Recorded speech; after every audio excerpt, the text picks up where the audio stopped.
বিসমিল্লাহির রহমানির রহিম।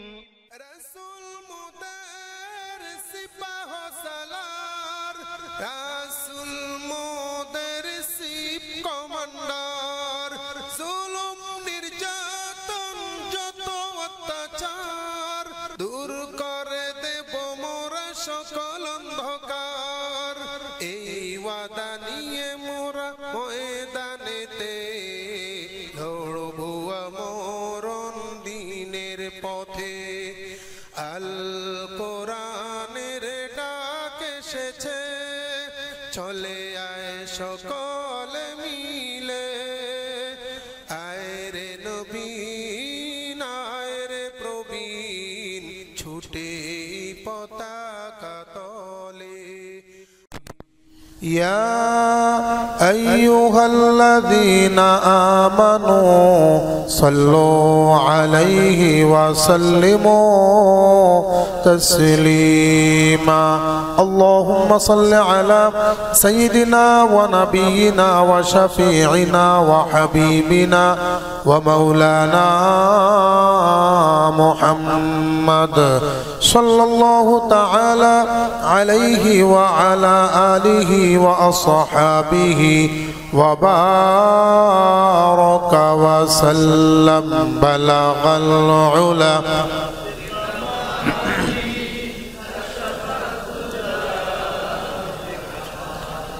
حسنت جميع خصاله صلوا عليه وآله.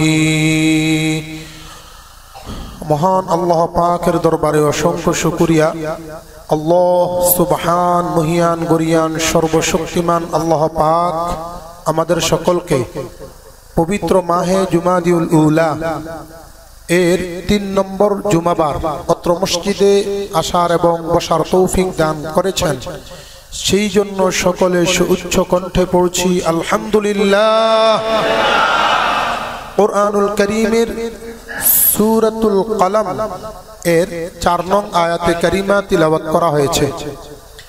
এই আয়াতে কারিমাকে উপলক্ষ করে গত কয়েক জুমাবার আল্লাহর হাবিব বিশ্বনবী মুহাম্মদুর রাসূলুল্লাহ সাল্লাল্লাহু আলাইহি ওয়াসাল্লামের জীবন বৃত্তান্ত এবং জীবন চরিত্র সম্পর্কে সংক্ষিপ্তাকারে আলোকপাত করা হয়েছিল।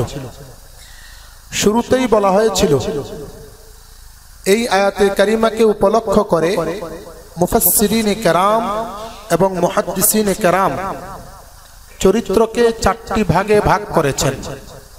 ১ নম্বর হচ্ছে খুলুকে সু, অর্থাৎ অসৎ চরিত্র। ২ নম্বর হচ্ছে খুলুকে হাসান, অর্থাৎ সুন্দর চরিত্র। ৩ নম্বর খুলুকে কারীম, ভদ্র চরিত্র। সর্বশেষ ৪ নম্বর হচ্ছে খুলুকে আযীম, অর্থাৎ সর্বমহান সর্বশ্রেষ্ঠ মহান চরিত্র। কোন ব্যক্তিকে যদি একটা থাপ্পড় দেওয়া হয়, এই থাপ্পড়ের বিনিময়ে যদি একটা থাপ্পড় নয় বরং ২ অথবা তার চাইতে বেশি জুলুম করা হয়, তাহলে সেটা হচ্ছে খুলুকে সু। আর কোন ব্যক্তি যদি কাউকে একটা থাপ্পড় দেয়, একটা থাপ্পড়ের বিনিময়ে একটা থাপ্পড় দেওয়া, এটা হচ্ছে খুলুকে হাসান। আর একটা থাপ্পড়ের বিনিময়ে একটা থাপ্পড় দিল না বরং ধৈর্য ধারণ করলো, এটা হচ্ছে খুলুকে কারীম। আর থাপ্পড়ের বিনিময়ে থাপ্পড় দেয়নি, ধৈর্য ধারণ করেছে, সাথে সাথে যিনি থাপ্পড় দিয়েছেন তার জন্য দোয়া করেছেন, মঙ্গল কামনা করেছেন, কিংবা তার কোনো উপকার করেছেন, সেটা হচ্ছে খুলুকে আযীম। অর্থাৎ মারের বিনিময়ে মার নয়, ১ নম্বরে ধৈর্য, সাথে সাথে তার মঙ্গল কামনা করা, এটা হচ্ছে খুলুকে আযীম। আল্লাহর নবী সাল্লাল্লাহু আলাইহি ওয়াসাল্লাম এই ৪টি চরিত্রের মধ্যে সর্বশ্রেষ্ঠ মহান চরিত্র হচ্ছে খুলুকে আযীম, আল্লাহ পাক রব্বুল ইজ্জত তার প্যারা নবী সাল্লাল্লাহু আলাইহি সাল্লামকে এই খুলুকে আযীমের উপর প্রতিষ্ঠিত করে দিয়েছেন। হযরতে আয়েশা রাদিয়াল্লাহু তাআলা আনহা তার থেকে হযরতে হাসান বসরি রাহমাতুল্লাহি আলাইহি একটা মওকুফ হাদিস বর্ণনা করেছেন। হাসান বসরি বলতেছেন, হযরতে আয়েশাকে জিজ্ঞেস করা হলো, ও আয়েশা, আল্লাহর নবীর চরিত্রটা কেমন?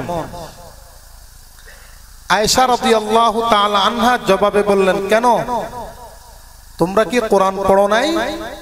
কানা খুলুকুহু আল কুরআন, বিশ্বনবী মুহাম্মদুর রাসূলুল্লাহ সাল্লাল্লাহু আলাইহি সাল্লামের চরিত্রটা হচ্ছে স্বয়ং আল কুরআনুল কারীম।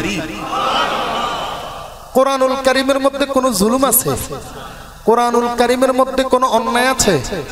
তার মানে কোরআনুল কারীম যেইভাবে অবতারিত হয়েছে, কোরআনুল কারীম যেইভাবে দুনিয়াতে চলাফেরা করার পথ নির্দেশ করেছে, আল্লাহর হাবিব হুবহু কোরআনুল কারীম অনুযায়ী তার জীবনটাকে গড়ে নিয়েছেন। হযরতে উম্মে সালামা রাদিয়াল্লাহু তাআলা আনহা, আল্লাহর নবীর স্ত্রী, উনি বর্ণনা করতেছেন, ইমাম ইবনে কাসির রাহমাতুল্লাহি আলাইহি তার বিখ্যাত তাফসীর গ্রন্থ তাফসীরুল কুরআনিল আযীম, এই কিতাবের শেষ খণ্ডে ৮ নম্বর খণ্ডে সূরা তাহরীমের ব্যাখ্যা করতে গিয়ে তিনি বলতেছেন, হযরত উম্মে সালামাকে জিজ্ঞেস করা হলো, আল্লাহর নবী খুলুকে আযীমের অধিকারী, খুলুকে আযীম চরিত্রের চরিত্রবান ছিলেন আল্লাহর নবী, এটার একটা দৃষ্টান্ত দেন। তখন উম্মে সালামা রাদিয়াল্লাহু তাআলা আনহা বলতেছেন, আল্লাহর নবীর যতজন স্ত্রী ছিল, এক এক দিন এক এক ঘরে তিনি খাওয়া দাওয়া করতেন, আবার এক এক দিন এক এক স্ত্রীর সাথে রাত্রি যাপন করতেন। তো একদিন হযরত ওমর রাদিয়াল্লাহু তাআলা আনহুর মেয়ে হাফসা রাদিয়াল্লাহু তাআলা আনহার ঘরে খাবার ছিল, খাবারের ডেট ছিল, তারিখ ছিল। তো হযরত আয়েশা রাদিয়াল্লাহু তাআলা আনহা তিনি মনে করেছেন এই ডেটটা ওনার। আয়েশা রাদিয়াল্লাহু তাআলা আনহা ওই ডেটটা মনে করে আল্লাহর নবীর জন্য খাবার তৈরি করলেন। আর হাফসা রাদিয়াল্লাহু তাআলা আনহা তিনি নিশ্চিত এই ডেটটা তার, এই জন্য তিনিও খাবার তৈরি করলেন। তো আয়েশার ধারণা ছিল যে এই ডেটটা আমারই, আসলে আয়েশার এই ডেটটা ছিল না। তো ওনার দৃঢ় বিশ্বাস ছিল এই ডেটটা আমার, এই জন্য তিনি খাবার তৈরি করার সাথে সাথে খাদেমাকে বলল, বাঁদিকে বলল, হাফসা যদি খাবার পাঠায় ওই খাবারটা তুমি লুকিয়ে ফেলো, আজকে আমি আল্লাহর হাবিবকে খাওয়ানোর ব্যবস্থা আমি করব। যেহেতু আয়েশা রাদিয়াল্লাহু তাআলা আনহা অর্ডার করেছেন খাদেমাকে, এই জন্য হাফসা যখন খাবার আল্লাহর নবীর জন্য পাঠালেন, তখন এই বাদী খাবারের প্লেটটাকে গোপন করতে গিয়ে প্লেটটা হাত থেকে পড়ে গেছে, প্লেট ভেঙে গিয়েছে, খাবারগুলো চতুর্দিকে ছড়িয়ে ছিটিয়ে গিয়েছে। আল্লাহর নবী আসলেন, বাঁদিকে জিজ্ঞেস করলেন ব্যাপারটা কি, এমন হলো কেন? তখন তিনি বিস্তারিত বললেন। আল্লাহর নবী নিজেও জানতেন আজকে হাফসার ডেট। আল্লাহর নবী সাল্লাল্লাহু আলাইহি ওয়াসাল্লাম তিনি নিজে বাদীকেও বলেন নাই, নিজে খাবারগুলো একত্রিত করলেন, উত্তোলন করলেন। এরপরে আয়েশাকে বললেন, হাফসার ঘরের যেই প্লেটটা ভাঙা হয়েছে এই প্লেটের বদলে আরেকটা প্লেট দিয়ে দাও। আরেকটা প্লেট দেওয়া হলো, ওই প্লেটে করে হাফসার ঘরে খাবারটা পাঠিয়ে দেওয়া হলো। হযরতে আয়েশা বলতেছেন আল্লাহর নবী বুঝতে পেরেছেন অন্যায়টা ছিল আমার, ইচ্ছে করলে আল্লাহর নবী আমাকে শাসাইতে পারতেন, ধমক দিতে পারতেন, শায়েস্তা করতে পারতেন, কিন্তু আল্লাহর নবীর মেজাজ গরম হওয়া সত্ত্বেও আল্লাহর হাবিব তার অন্তর থেকে আমাকে ক্ষমা করে দিয়েছেন। আর এটাই হচ্ছে খুলুকে আযীম। এটা হচ্ছে কি? খুলুকে আযীম। এই ঘটনা থেকে একটা জিনিস আমাদের জানার বিষয়, সেটা হচ্ছে স্ত্রী যদি কখনো আমাদেরকে কষ্ট দেয়, উলট পালট কিছু করে ফেলে, তাহলে স্ত্রীকে ধমকানো যাবে? কথা বলেন না কেন?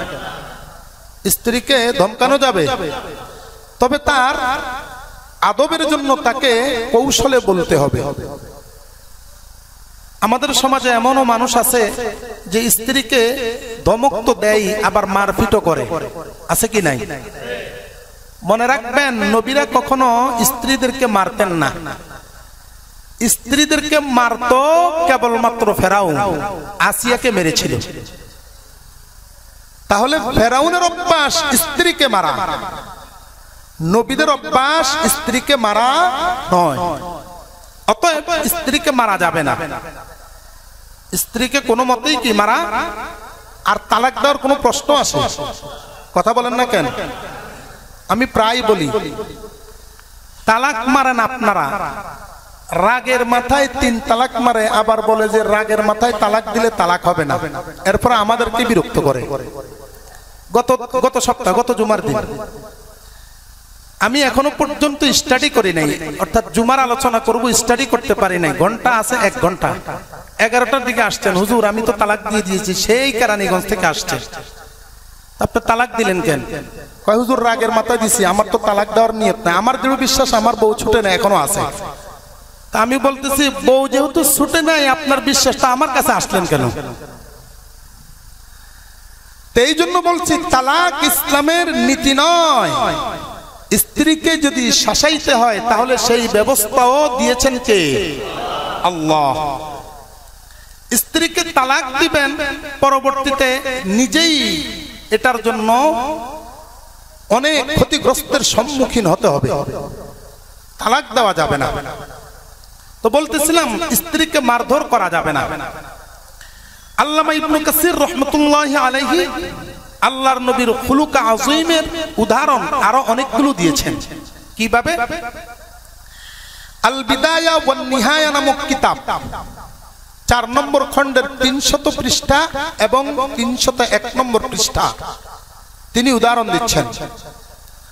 আল্লাহর নবী মুহাম্মদ সাল্লাল্লাহু আলাইহি সাল্লাম হিজরতের আগে কয়েকজন সাহাবীদেরকে নিয়ে মসজিদে নববীতে ঢুকবেন, বাইতুল্লাহর ভিতরে ঢুকবেন।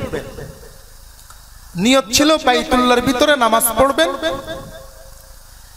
2 রাকাত নামাজ পড়ে আল্লাহ পাকের কাছে ইসলামের বিজয়ের জন্য দোয়া করবেন। কিছুদিন পরেই হিজরতের টার্গেট, হিজরত করবেন। তৎকালে বাইতুল্লাহর মধ্যে 2 জন খাদেম ছিল। একজন ছিলেন হযরত আব্বাস, আরেকজন ছিলেন তালহা, উসমান ইবনে তালহা। 2 জন খাদেম। হযরত আব্বাস রাদিয়াল্লাহু তাআলা আনহু তার দায়িত্ব ছিল লোকদেরকে হাউজে জমজমের পানি পান করানো। আর উসমান ইবনে তালহার দায়িত্ব ছিল বাইতুল্লাহর চাবি। কোন ব্যক্তি যদি বাইতুল্লাহে ঢুকতে চায়, চাবি খুলে দিবেন, তালা খুলে দিবেন, ভিতরে যাবেন, আবার বের হলে তিনি তালা বদ্ধ করে দিবেন। আল্লাহর নবী সাল্লাল্লাহু আলাইহি ওয়াসাল্লাম বাইতুল্লাহকে তাওয়াফ করার পরে বাইতুল্লাহ ঢোকার ইচ্ছা করলেন। তালহাকে ডাকলেন, তালহা। উসমান ইবনে তালহাকে ডাকলেন, ও উসমান ইবনে তালহা আসো, আমি একটু ভিতরে ঢুকবো। উসমান ইবনে তালহা তখনও পর্যন্ত মুসলমান হয় নাই। উসমান ইবনে তালহা আল্লাহর নবীকে দেখে বিরক্ত প্রকাশ করলেন, চেহারাকে ভ্রুকুঞ্চিত করে ফেললেন। আল্লাহর নবী বাইতুল্লাহর ভিতরে প্রবেশ করেন, এটা তিনি পছন্দ করেন নাই। আল্লাহর নবীকে ধমক দিয়েছেন, না না ও মুহাম্মদ, তুমি হলো আমাদের দিন ধর্মের বিদ্বেষী, তোমাকে বাইতুল্লাহে প্রবেশ করতে দেওয়া যাবে না। আল্লাহর নবী বড় কষ্ট পেলেন। হিজরতের আগে তিনি একটু বাইতুল্লাহর ভিতরে ঢুকবেন, মাওলায়ে কারীমকে সিজদা করবেন, সিজদা করতে পর্যন্ত কাফেরেরা বাধা দিচ্ছে। মূলত উসমান ইবনে তালহা আল্লাহর নবীকে বাধা দিত না, আবু জাহেল, উতবা, সাইবার ভয়ে তিনি বাধা দিতেছেন। রাসূল করিম সাল্লাল্লাহু আলাইহি ওয়াসাল্লাম উসমান ইবনে তালহার চেহারার দিকে তাকালেন। ও উসমান, মনে রাখবা, আজকে তুমি আমাকে বাইতুল্লাহে প্রবেশ অধিকার দাও নাই। এমন একটা দিন আসবে যেই দিন বাইতুল্লাহর চাবি আমি মুহাম্মদের হাতে চলে আসবে। মনে রাখবা, বাইতুল্লাহর চাবি যদি আমার হাতে আসে, আল্লাহর নবী আরো কিছু বলতে যাবেন, বলার আগে উসমান ইবনে তালহা বলতেছেন, ও মুহাম্মদ, যেই দিন বাইতুল্লাহর চাবি তোমার হাতে চলে যাবে, সেই দিন আমি মনে করব যেহেতু বাইতুল্লাহর এলাকাবাসী তোমাকে বড় নির্যাতন করে, বড় জ্বালাতন করে, বড় কষ্ট দেয়, তাহলে তুমি নিঃসন্দেহে যেদিন চাবি পাইবা মক্কাবাসীদেরকে তুমি লাঞ্ছিত, বঞ্চিত করবা এবং হত্যা করবা। উসমান ইবনে তালহার কথা শেষ। আল্লাহর নবী বলতেছেন, উসমান, না না না, তুমি যেটা ধারণা করেছো সেটা না। যেই দিন বাইতুল্লাহর চাবি আমার হাতে আল্লাহ তাআলা দান করবেন, আল্লাহর কসম তোমাকে সাক্ষী রেখে বলতেছি, বাইতুল্লাহর সমস্ত এলাকাবাসীকে আমি কেবলমাত্র আল্লাহর জন্য ক্ষমা করে দিব। আল্লাহর নবী হিজরত করে গেলেন, হিজরত চলে গেলেন মদিনা মুনাওয়ারায়। হিজরত করার পরে 3-4 বছর পরে আল্লাহর নবী বাইতুল্লাহে আসতে চাইলেন, কিন্তু বাইতুল্লাহে তাকে আসতে দেওয়া হয় নাই। আল্লামা ইবনু কাসির আল বিদায়া কিতাবের মধ্যে উল্লেখ করেছেন, আল্লাহর নবী যখন হিজরত করতে যান, বাইতুল্লাহর দিকে একবার তাকান, আর একবার আকাশের দিকে তাকান, দুইটা চোখের পানি ফেলেন, আর বলতেছেন, বাইতুল্লাহ রে বাইতুল্লাহ, তোমাকে আমি বড় ভালোবাসি। মক্কার কাফেরেরা যদি আমাকে বিতাড়িত না করতো, ও বাইতুল্লাহ, তোমার রবের কসম করে বলতেছি, এক মুহূর্তের জন্য আমি তোমাকে ছেড়ে কোথাও যাইতাম না। চিন্তা করেন, আল্লাহর নবী বাইতুল্লাহর প্রতি কত প্রেম, কত ভালোবাসা। সেই নবী 12 বছর পরে যখন মক্কা বিজয় হলো, মক্কার ভিতরে আল্লাহর নবী প্রবেশ করতেছেন। হযরতে আনাস রাদিয়াল্লাহু তাআলা আনহু তিনি বর্ণনা করেন, বুখারী শরীফের 2 নম্বর খণ্ডের কিতাবুল মাগাজি অধ্যায়, হযরতে আনাস রাদিয়াল্লাহু তাআলা আনহু বলতেছেন, আল্লাহর কসম, আমি আল্লাহর নবীকে বাইতুল্লাহর দিকে যেতে দেখেছি। আল্লাহর নবী ঘোড়ার উপর বসা, চুলগুলো ছিল পাপড়ি চুল। আল্লাহর নবীর পাপড়ি চুল কাঁধ পর্যন্ত ছিল, চুলগুলো ছিল পিছনে। আল্লাহর নবীর মাথায় ছিল পাগড়ি।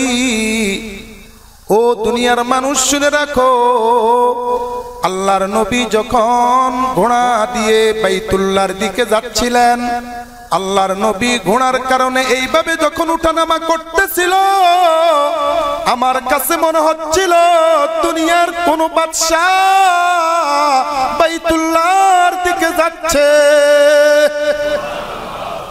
আল্লাহর নবী বাইতুল্লাহর দিকে যাওয়ার পর সর্বপ্রথম যেই কাজটা করলেন সেটা হলো 2 রাকাত নামাজ পড়লেন। সুবহানাল্লাহ। নাকি বিজয় হলে রং তামাশা করা? বিজয় হলে রং তামাশা করা নাকি গান বাদ্য করা? বিজয় হলে গান বাদ্য আছে। আমি মাঝে মাঝে বলি 16ই ডিসেম্বর যখন বাংলাদেশের মধ্যে আসে, ওই দিন যেই সমস্ত লোকগুলো গলা কেটে আমাদেরকে স্বাধীনতা উপহার দিয়েছেন, ওই সমস্ত শহীদগুলো কবরে বসে বসে কাঁদে আর আমাদের জন্য লানত করে। ও বাঙালি মুসলমান, শুনে রাখো, যদি জানতাম 16ই ডিসেম্বরের দিন আসলে তোমরা গান বাদ্য করবা, তাহলে তোমাদের জন্য আমরা 1 ফোঁটাও রক্ত দিতাম না। ঠিক কিনা বলেন? কিন্তু বুঝি না স্বয়ং সরকার নিজেও গান বাদ্যের আয়োজন করে। সবচাইতে বড় কৃতজ্ঞতা হতো যদি সেই দিন 2 রাকাত নামাজ পড়ে এই শহীদদের জন্য আমরা দোয়া করতাম, তাহলে আল্লাহর কসম এই সমস্ত শহীদান আমাদের জন্য দোয়া করত। ঠিক কিনা বলেন? আরো বরং যারা গান বাদ্যে যায় না, গান বাদ্যে যারা যায় না, যারা মসজিদে বসে বসে দোয়া করে, মাদ্রাসায় বসে বসে দোয়া করে, বাংলাদেশের যতগুলো কওমি মাদ্রাসা আছে আজ পর্যন্ত শুনেছেন কওমি মাদ্রাসার ছাত্ররা ওই গান মানে 16 ডিসেম্বরের দিন গান অনুষ্ঠানে গিয়েছে? শুনেছেন? বিশ্বাস যদি করেন, আমি কওমি মাদ্রাসার ছাত্র, আমি নিজে দেখেছি। আসাতেজায়ে কেরাম বলে তোমরা এই দিন একটু বেশি বেশি নামাজ পড়ে শহীদদের জন্য দোয়া করো। আর এদেরকে বলা হয় রাজাকার। যে সমস্ত লোকগুলো গান বাদ্যের সাথে জড়িত, শহীদদের সাথে বিশ্বাসঘাতকতা করেছে, সেই সমস্ত লোকগুলো মাদ্রাসার ছাত্রদেরকে উলটপালট কথা বলে, বলে কিনা? মনে রাখবেন, একদিন এটার জন্য আল্লাহর কাছে জবাবদিহি করতে হবে। ঠিক কিনা বলেন? জবাবদিহি আসবে।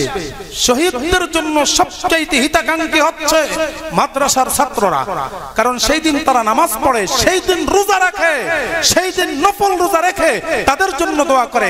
আর তুমি গান বাদ্য করে ওদের সাথে নিমুখ হারামি করতেছ। ঠিক কিনা বলো? কিন্তু বুঝি না, আমরা নগদে বিশ্বাসী, গান বাদ্য হইতেছে ভালোই তো বলতেছিলাম আল্লাহর নবী সাল্লাল্লাহু আলাইহি সাল্লাম তিনি প্রথমে বাইতুল্লাহ প্রবেশ করলেন, বাইতুল্লাহর কাছে গেলেন, বাইতুল্লাহ প্রবেশ করেন নাই, 2 রাকাত নামাজ পড়লেন। আল্লাহর নবী চিন্তা করলেন বাইতুল্লাহর ভিতরে ঢুকতে হবে। হযরতে আলী রাদিয়াল্লাহু তাআলা আনহু আল্লাহর নবীর বডিগার্ড ছিল সেই দিন। আলী রাদিয়াল্লাহু তাআলা আনহু আল্লাহর নবীর অর্ডার পেয়ে আল্লাহর নবী বলেছেন, আলী বাইতুল্লাহর চাবিটার ব্যবস্থা করো, চাবিটা নিয়ে আসো। ওই যে 10 বছর আগে উসমান ইবনে তালহার কাছে চাবি চাওয়া হয়েছিল, আল্লাহর নবী আজকেও ওই উসমান ইবনে তালহার কাছে চাবির জন্য পাঠাইলেন আলীকে, আলী যাও বাইতুল্লাহর চাবির ব্যবস্থা করো। হযরতে আলী রাদিয়াল্লাহু তাআলা আনহু শক্তিশালী পুরুষ ছিলেন।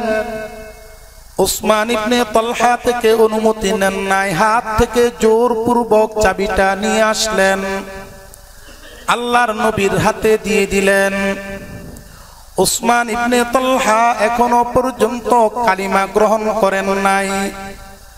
আল্লাহর নবীর সামনে দাঁড়ানো, আলীও দাঁড়ানো। হযরতে রাসূল করিম সাল্লাল্লাহু আলাইহি ওয়াসাল্লাম চাবিটা হাতে নিলেন।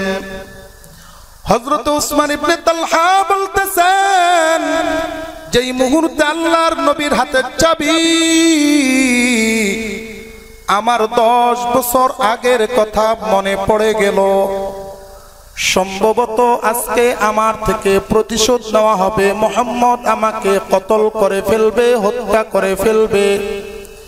এমন সময় হযরতে আলী আল্লাহর নবীকে বলতেছেন, ওগো নবী, আপনি যদি দয়া করেন আমার বংশ থেকে বাইতুল্লাহর খাদেম একজন হচ্ছে পানি পানকারী, পানি পান করানোর দায়িত্ব। যদি চাবিটা আমাকে দিয়ে দেন তাহলে বাইতুল্লাহর দুইটা দায়িত্ব আমার কাছে চলে আসবে। একটা হচ্ছে পানি পান করানোর দায়িত্ব, আর একটা হলো বাইতুল্লাহর চাবির দায়িত্ব।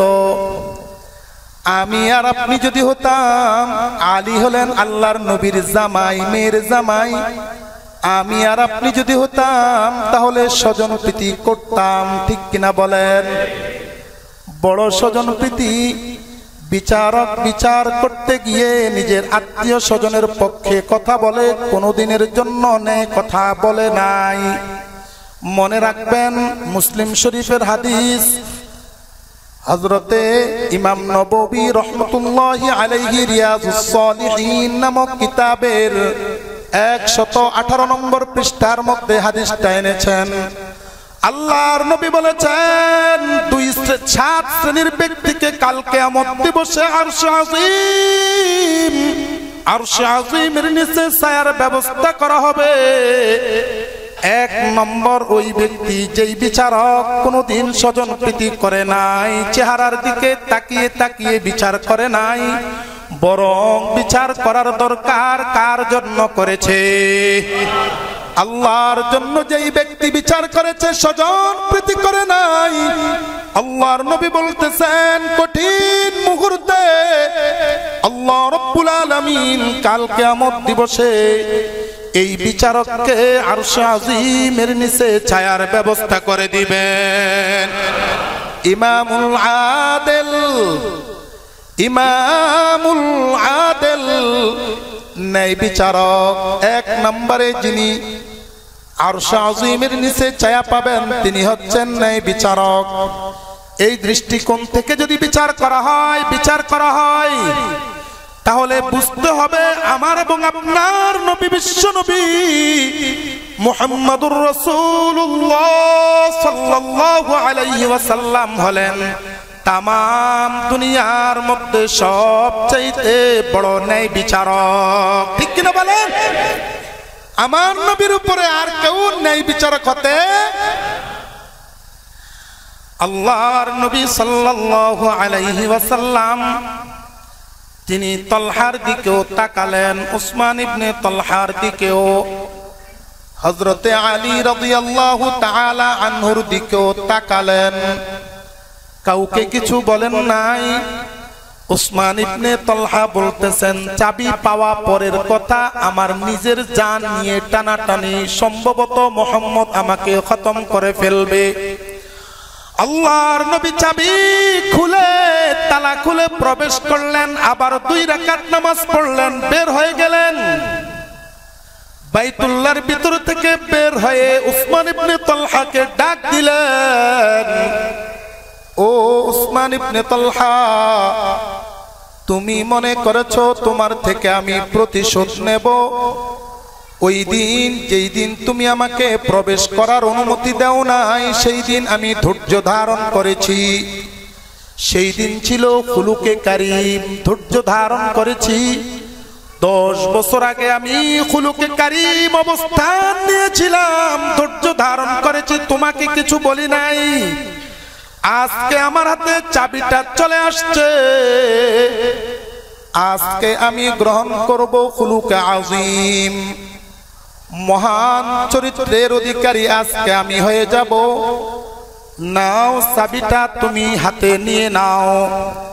আজ থেকে কিয়ামত পর্যন্ত, আজ থেকে তুমি যতদিন পর্যন্ত বেঁচে থাকবা, এই বাইতুল্লাহর চাবির মালিক আমি বিশ্বনবী তোমাকেই বানায়া দিলাম। শুধু তাই নয়, আল্লাহর নবী উসমান ইবনে তলহাকে বলতেছেন, ও উসমান ইবনে তলহা, তুমি মারা যাবা, এই চাবিটা অন্য কারো কাছে যাবে না, না অন্য কারো কাছে যাবে না, তোমার ছেলে পাবে। তোমার ছেলে মারা যাওয়ার পরে তোমার নাতি পাবে, এরপরে পুতি। এইভাবে কিয়ামত পর্যন্ত তোমার যত উত্তরসূরি আসবে আমি বিশ্বনবী আজকে ঘোষণা দিয়ে দিলাম তোমার উত্তরসূরিরা বাইতুল্লাহর চাবির মালিক হয়ে গেল। কারণ আমি চাবি চিনার জন্য আসি নাই, চাবিটা কেড়ে নেওয়ার জন্য আসি নাই, চাবি বানানোর জন্য, চাবির মালিক বানানোর জন্য আমাকে আল্লাহ তাআলা পাঠিয়েছেন। এটা হলো আল্লাহর নবীর খুলুকে আযীম, মহান চরিত্র। প্রথমে ধৈর্য ধারণ করেছেন, এরপরে আল্লাহর নবী তার বড় উপকার করেছেন, তাকে হত্যাও করেন নাই, ক্ষমা করে দিয়েছেন। আবার তাকে চাবির মালিক বানিয়ে দিয়েছেন, তার ভবিষ্যৎ প্রজন্মকেও চাবির মালিক বানিয়ে দিয়েছেন। শুধু তাই নয়, হযরত আনাস রাদিয়াল্লাহু তাআলা আনহু বলতেছেন কিয়ামত পর্যন্ত তার উত্তরসূরিদেরকে চাবির মালিক বানানো হয়েছে। আরেকটা ঘোষণাও আল্লাহর নবী দিয়ে গেছেন, ও উসমান, তোমার বংশধরদের থেকে যেই ব্যক্তি চাবি কেড়ে নিবে, যেই ব্যক্তি তোমার বংশধরদের থেকে চাবিটা কেড়ে নিবে, আমি বিশ্বনবী বলে দিলাম ওই লোকটা কখনো ন্যায় বিচারক হতে পারে না, বরং ওই লোকটা হলো সব চাইতে বড় জালিম। সুবহানাল্লাহ। চিন্তা করেন কোন মর্যাদায় হযরত উসমান ইবনে তালহাকে আল্লাহর হাবিব পাঠিয়ে দিয়েছেন। কোন ধরনের প্রতিশোধ গ্রহণ করেন নাই।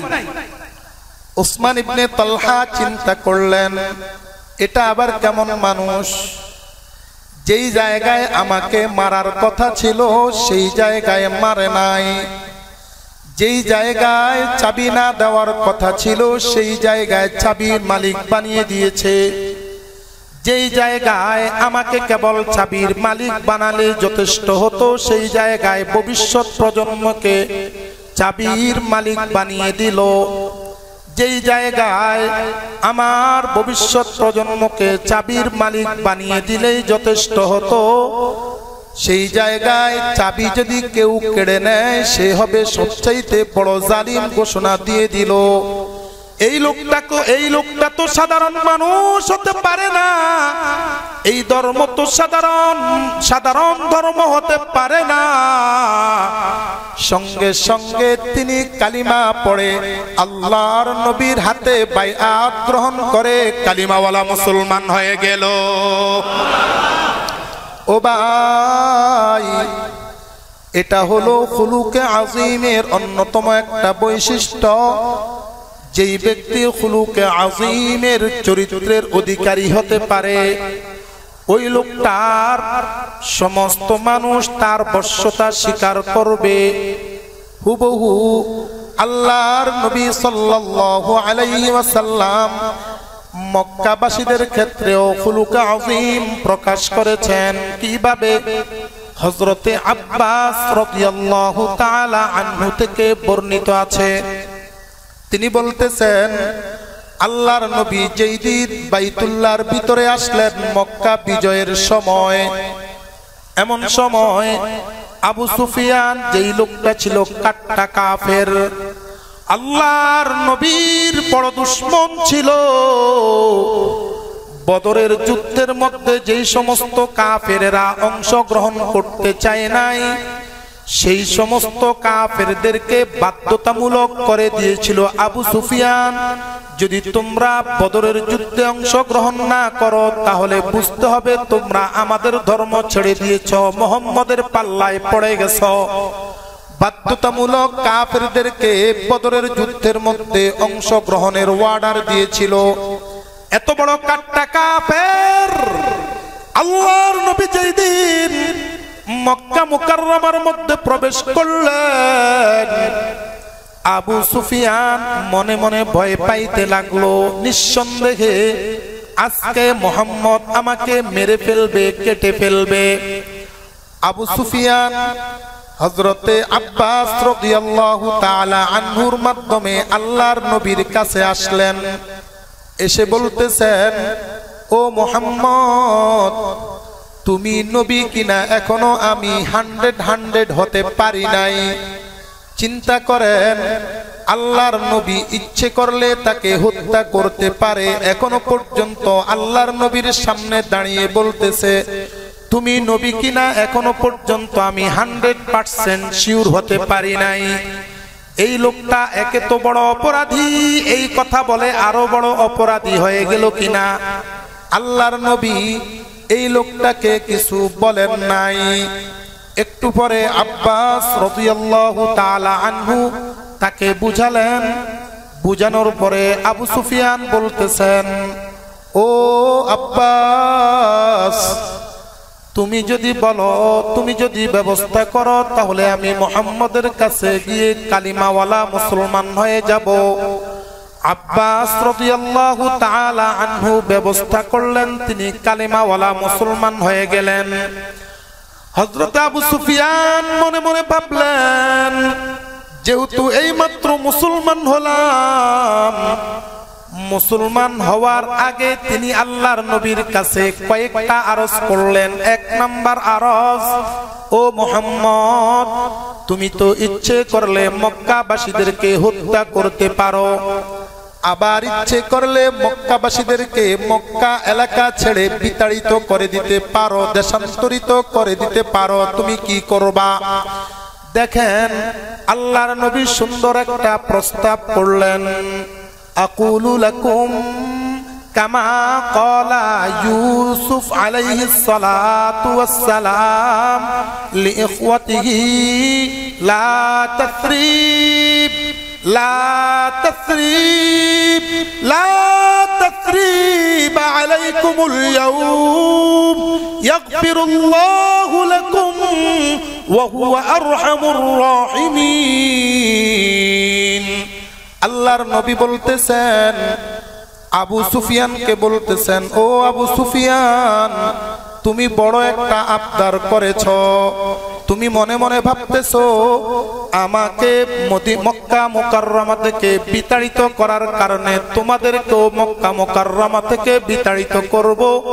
না না না, আল্লাহর নবী ইউসুফ আলাইহিস সালাম তার 11 ভাইয়ের ক্ষেত্রে বলেছিল, লা তাসরিবা আলাইকুমুল ইয়াউম, ও আমার ভাইরা, তোমরা আমাকে হত্যা করার চেষ্টা করেছিলা, আজকে তোমাদের প্রতি আমার কোনো অভিযোগ নাই, আমিও ক্ষমা করে দিলাম। ও আমার ভাই, আল্লাহ যেন তোমাদেরকেও ক্ষমা করে দেয়। ইউসুফ আলাইহিস সালাম কেবলমাত্র 11 ভাইকে বলেছিলেন।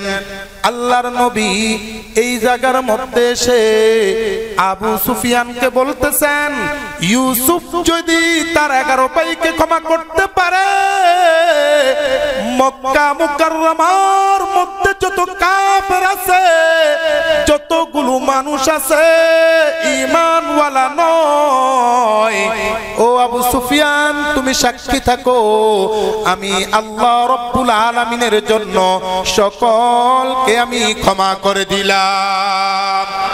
শুধু তাই নয়, তাই নয়, আল্লাহর নবী ক্ষমা করে দিলেন, সঙ্গে সঙ্গে তিনি বলতেছেন, ইয়াগফিরুল্লাহু লাকুম, আল্লাহ তাআলা যেন তোমাদেরকেও ক্ষমা করে দেন। এর মানে হচ্ছে আল্লাহর নবী সাল্লাল্লাহু আলাইহি ওয়াসাল্লাম কাফেরদেরকে নিজের উপর অত্যাচার করা হয়েছে সেটার জন্য ক্ষমা করে দিলেন। ক্ষমা করার পর আল্লাহর নবী চাইলেন এই সমস্ত লোকগুলো যেন ঈমানওয়ালা মুসলমান হয়ে আল্লাহ তাআলার ক্ষমা প্রাপ্ত হয়, এবং কাল কিয়ামত দিবসে যেন মক্কার সমস্ত কাফেররা জান্নাতুল ফেরদাউসের মধ্যে আল্লাহ তাআলার ক্ষমা পেয়ে সোজা ঢুকে যেতে পারে। সুবহানাল্লাহ। চিন্তা করুন, আল্লাহর নবী নিজের প্রতিশোধ গ্রহণ করেন নাই, ক্ষমা করে দিলেন। ক্ষমা করার সাথে সাথে আল্লাহ তাআলার কাছে তাদের জন্য ক্ষমা চাইলেন। এই যে উপকার, প্রতিশোধ গ্রহণ করে নাই, ধৈর্য ধারণ করেছে, আবার সঙ্গে সঙ্গে ক্ষমাও করে দিয়েছে, আবার সঙ্গে সঙ্গে তাদের মঙ্গল কামনা করেছে।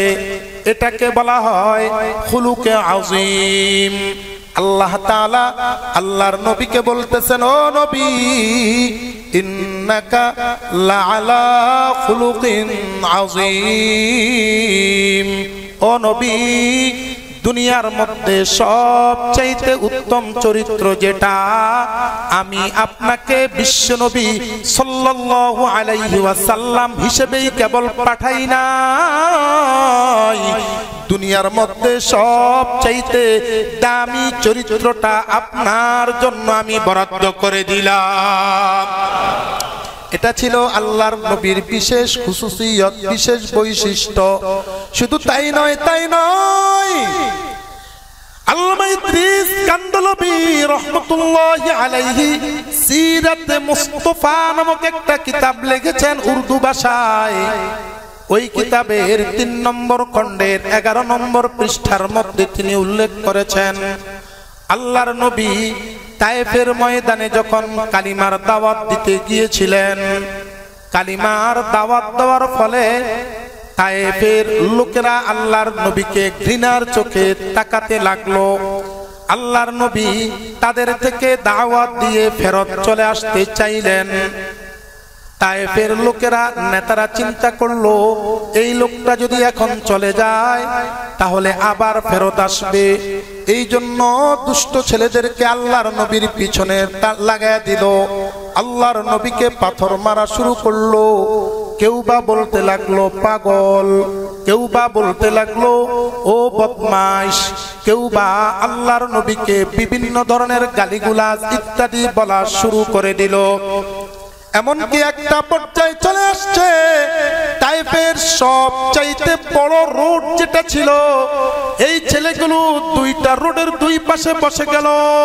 প্রত্যেকের হাতে পাথর, প্রত্যেকের হাতে পাথর।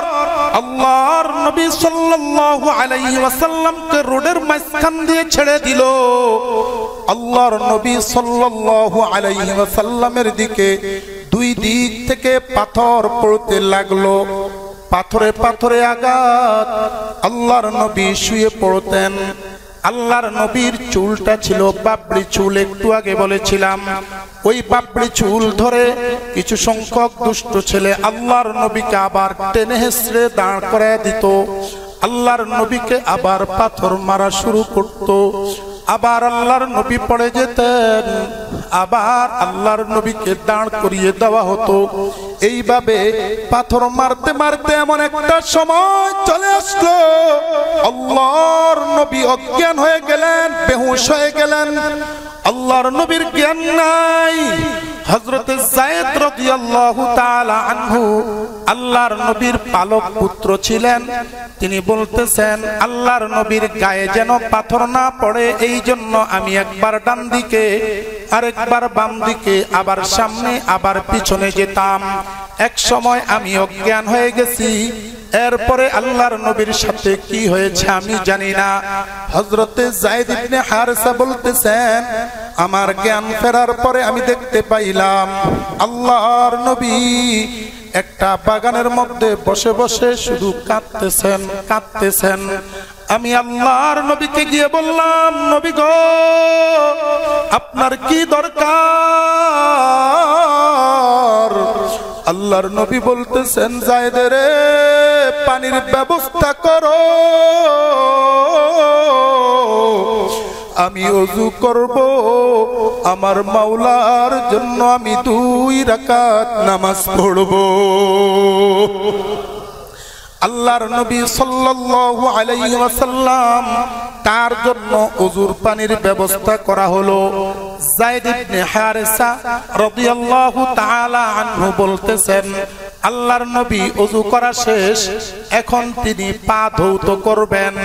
আমি পা থেকে তার পায়ের মধ্যে যে কাঠের জুতা ছিল, কাঠের জুতাটা আমি খোলার চেষ্টা করলাম।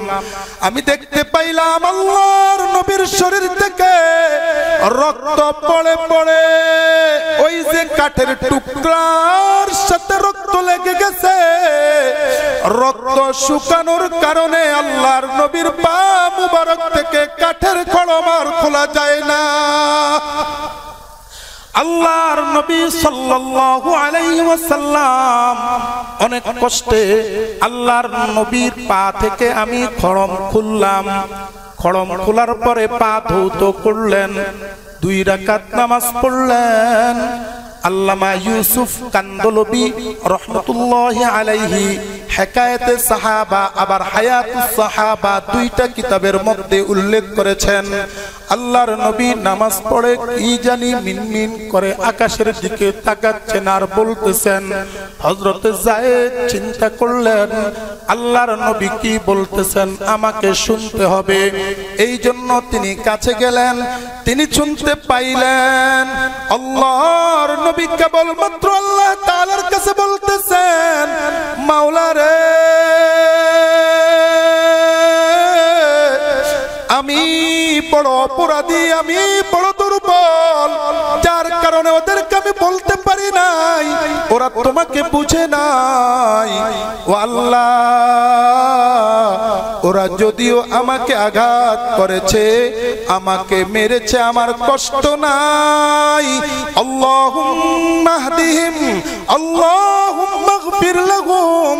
ও আল্লাহ, তুমি সর্বপ্রথম তায়েববাসীদেরকে ক্ষমা করে দাও। এরপরে আল্লাহর নবী বলতেছেন ক্ষমা করো, তারপরে তুমি তাদেরকে হেদায়েত দিয়ে দাও।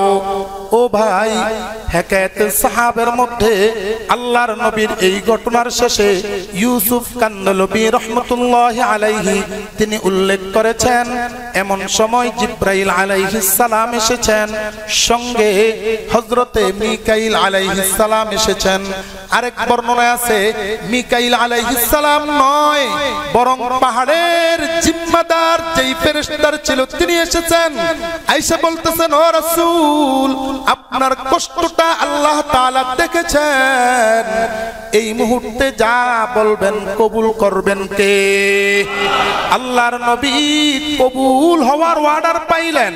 প্রথমে তিনি মিসকিন মানুষ ছিলেন, এরপরে তিনি ছিলেন মুসাফির মানুষ, এরপরে তিনি ছিলেন গরিব মানুষ, এরপরে তিনি ছিলেন নবী, এরপরে তিনি ছিলেন ফেরেশতাদের অর্ডার, এরপরে অর্ডার পাইলেন মাকবুল করা হবে।